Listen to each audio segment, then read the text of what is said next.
there's always an opinion in SEO. There's always something going on. And then there's always the opposite of it as well.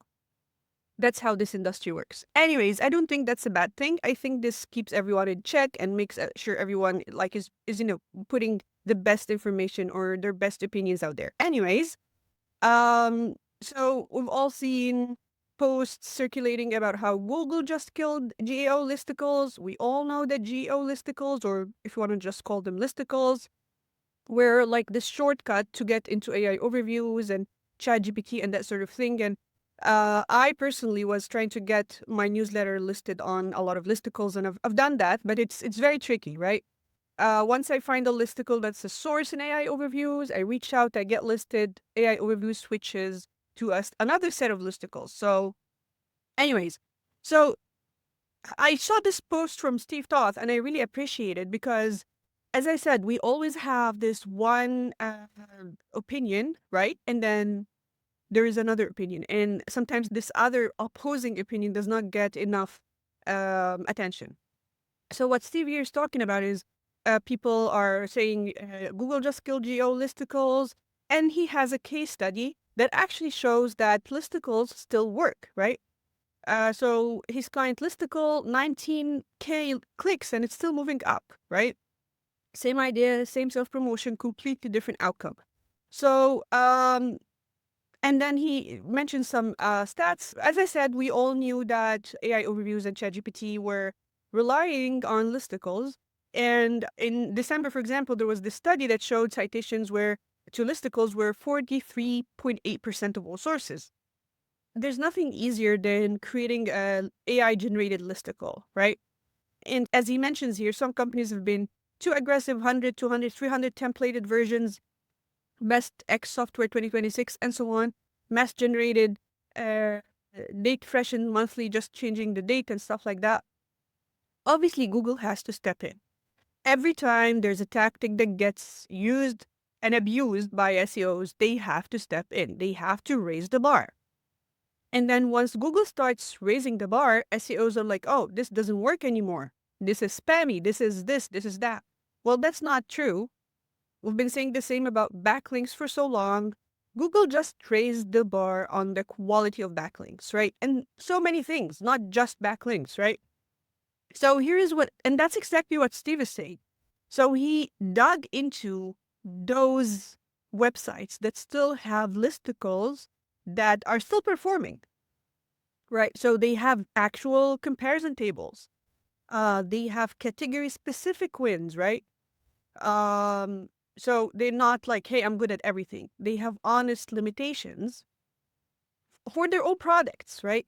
Balanced competitor analysis, named authors with credentials, and then depth beyond the list, right? So what I'm seeing here, it's an actual list, not a list just to have a list and, try to sneak into AI overviews or sneak into ChatGPT citations. This is an actual analysis of a set of items or competitors or whatever, and you're trying to actually deliver value. So if your list is real, is like actually provides value like this, you shouldn't worry. And it's funny because we keep saying the same thing, just create helpful content. And we joke because this advice is vague. It is. But if we exclude all the content that's just created as shortcuts and, just to get into citations here or there, yeah, then create helpful content is an actual good advice. Create actually helpful content, right? And then looking at the penalized websites, templated pages stamped across hundreds of keywords, no tables, no human element, no author. Google didn't build an algorithm to check if your number one pick matches your own brand. And frankly, there might not be better results to show if they did that. They went after a classic signal instead, mass abuse. 100 of templated pages, same structure, no substance, right? They went over the easiest way. And I'll just show you even an example that counters that because it's still helpful content. But if you're creating a mass amount, if you're creating a mass amount of listicles, it's very easy for Google to say, there may be something here, right? Um, Again, that does not mean you'll automatically be hit by Google. I'm going to show you an example, right? So, and then just here the screenshot, awesome work. So let me show you what I mean. So this is SEMrush here. I just put the word best. It's for listicles. And obviously there's tons of keywords here. And then I picked this keyword, best movies of all time. Let's see who's ranking there, right? IMDb, very high authority, and it's a list, right? RottenTomatoes.com, best movies of all time. Again, another list. People also asked, and then we have AFI, 100 years, 100 movies. I can easily assume these are very specialized, high authority websites, right? And then you have Wikipedia, Reddit, of course, and so on, right? And then you have YouTube. And this is very interesting because it shows that YouTube content may potentially be perceived as higher authority by Google, potentially, or higher quality because it requires more effort to create a good video on YouTube. Okay, let's look at another example.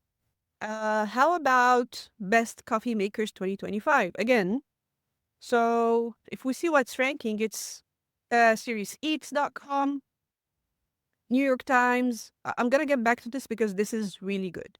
Bon Appetit, Coffee Chronicle, Consumer Reports, and so on, right? And this is also very interesting because this is an e-commerce category page, right? Let me show you this. This is just a category page, literally a category page, right? It's not even like a comparison listicle. Okay, let's go back here. Tech Radar, interesting. They have a home section. And then that website, and of course, Reddit, because how can SERPs not have a Reddit result? Okay, if we go back to New York Times, New York Times have the best listicles. Guaranteed. I tell you, they have this wire cutter and newsletter. If you sign up to it, they bring you the best listicles. It's always actual real content. They dig deep, they find like the pros and cons, and it's just so good, right? So again, it all comes back to the fact that these websites are high authority and they provide real, actual, genuine listicles, right? If we go back to Tech Radar, because this one is interesting. I mean, this is a technology website, but it does have a home section. So it's still ranking, right? It's still getting clicks and getting visibility. So what I'm trying to say here, if we go back to Steve's post, is that not all listicles are created equal. And listicles work if you put in the effort, right? I hope this shifts your mindset from, hey, this is totally gone, this is not going to work anymore, to it depends, right? Thank you for watching so far and see you next video. Bye!